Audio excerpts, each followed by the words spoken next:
Hi everybody, it's Mrs. Peachy, your physical science teacher, and I am doing this lab tutorial for the second portfolio for physical science. This one is the virtual lab changes between a solid and liquid. So this is Unit 2, Lesson 7, as you can see from the lesson viewer that I have on the screen behind me. So we are going to look at determining how temperature changes as ice is heated and becomes liquid water. Just like you did with the previous lab, you will be doing a gizmo for this one. And you're going to actually use this link, phase change from solid to liquid, to access the virtual lab experiment. This will bring up, let me go ahead and put that up for you. This is going to bring up that PDF file like you had before, okay? And I want to remind you, like I did the first time, that you can't just type into this PDF. You're going to have to actually save this PDF to your computer. So you can right click and you can select Save As. And then I'm going to kind of choose a location to save this. Probably the easiest place is just on your desktop.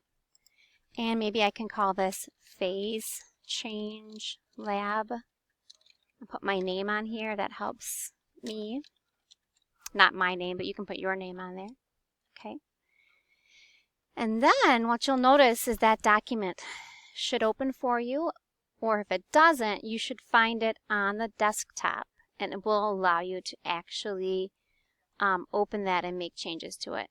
So I'd like to open that in my Adobe Acrobat rather than opening it in the website. So I'm going to go ahead and just locate that on my desktop here.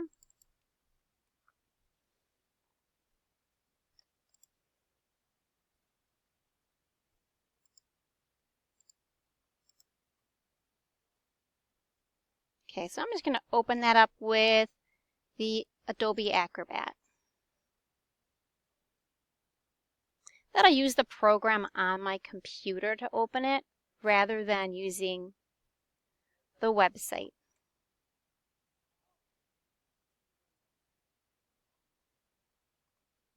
Okay, it's taking a moment to load.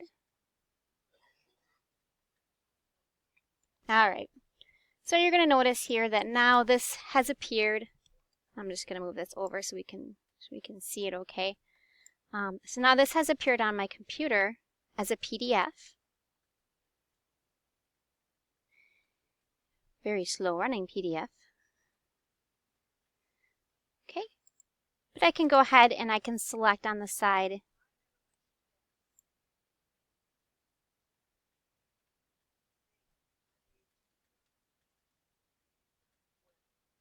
I'm trying to get this thing to, it's being a little slow.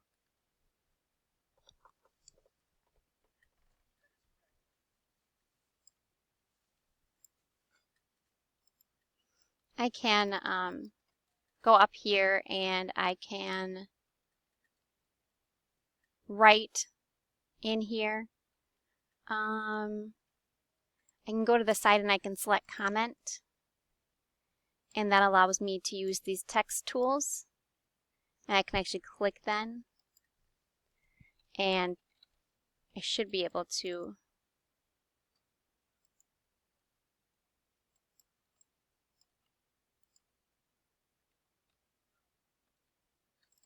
oh, here, text box is what you want.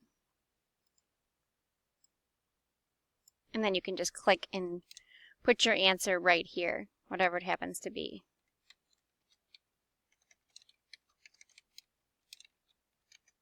Okay?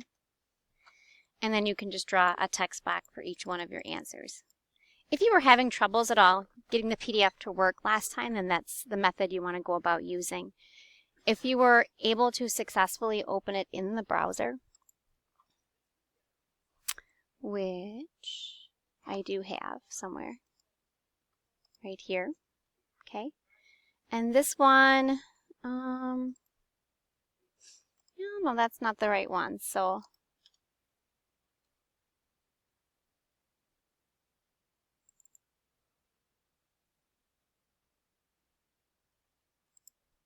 Okay. It's not doing it this time, but because you definitely want to be able to open it not in your web browser, but you want to be able to open it as a standalone document. And then you can save it as a standalone document, and then that's what you're going to attach to the Dropbox. I know some of you were having difficulty with that. One of the other things you're going to have to do for this portfolio is you're going to have to create a graph and a data table. Now, I walked you through how to do that in a separate video. So if you haven't yet watched that, there is a link to that video on my website, which is also linked to my message boards, okay? And there should be a video on how to create a graph using Microsoft Word. So I'm not going to go through that again, but if you can't figure out how to do that, you need to use that resource so that you can insert a graph right into your, well, you can attach it as a separate document in this case since it's a PDF. So let's go ahead and click on the link here that brings up the gizmo. And also want you to point or show you that you're going to use the information here under the student exploration sheet to determine what to do. Okay? So if we go back to the lab,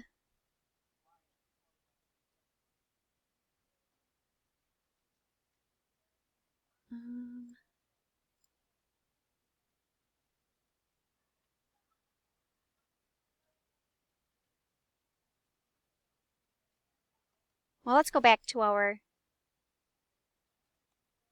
okay. Let's forget about the student exploration sheet for a moment. Just look for the directions that are directly on this PDF.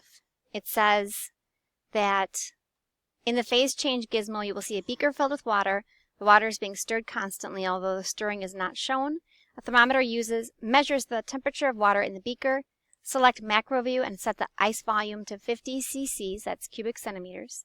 As time passes, the ice will begin to melt as the beaker heats up.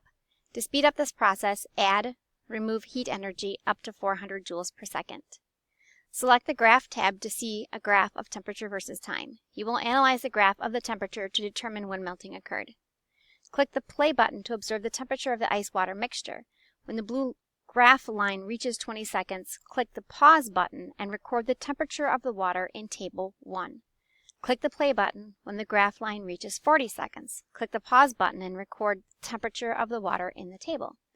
Record the temperature of the water every 20 seconds until the graph reaches 100 seconds. Click the Pause button when the graph reaches 100 seconds. Okay?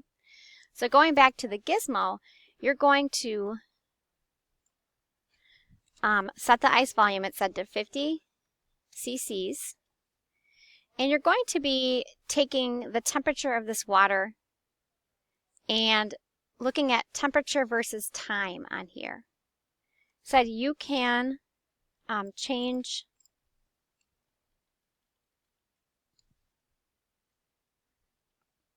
here. I want to get rid of that.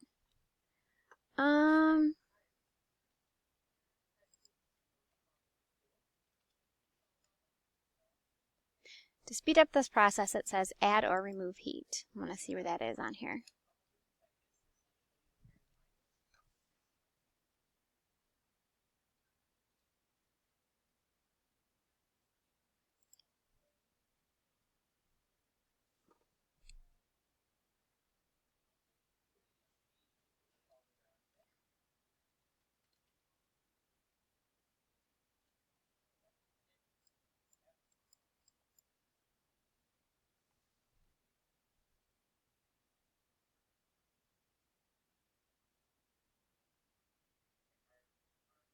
Oh, here we go. I'm sorry.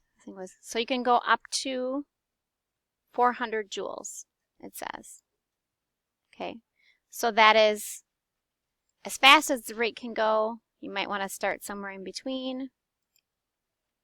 But it's going to kind of give you the changes in temperature. Remember that you're going to be pausing this at certain intervals to observe the temperature and that kind of thing. You don't want it to go too fast, because if it goes too fast, then you're not going to be able to, observe the changes very well. So You might want to pick something a little lower, like 50, 25, in that range. Okay, going back to the phase change sheet here, you will be answering the questions. Excuse me. Analyze and conclude questions. Remember, you're doing the graph in Microsoft Office or Microsoft Word or Microsoft Excel. And you're going to answer these questions about the state of matter. At which state or states of water is in the beaker at these temperatures. So you're going to tell me if there's solid, liquid, or gaseous water at certain points in time along the kind of the path of phase change there. Okay, for this question here, it says, what happens to the temperature of water inside the beaker after all the ice melts and why? I would like you to look up phase change and also look up latent heat. So those are two things I want you to look up. Phase change and latent heat. Because those two words should be used in this conclusion question. Okay, so it's a pretty simple portfolio. You are not making a hypothesis. You are just observing change in time and observing phase changes and how the phase corresponds to the temperature of the water and the molecular activity. So I want you to look at that too. If you have any additional questions, feel free to give me a call at extension 2204. Otherwise, have a wonderful day.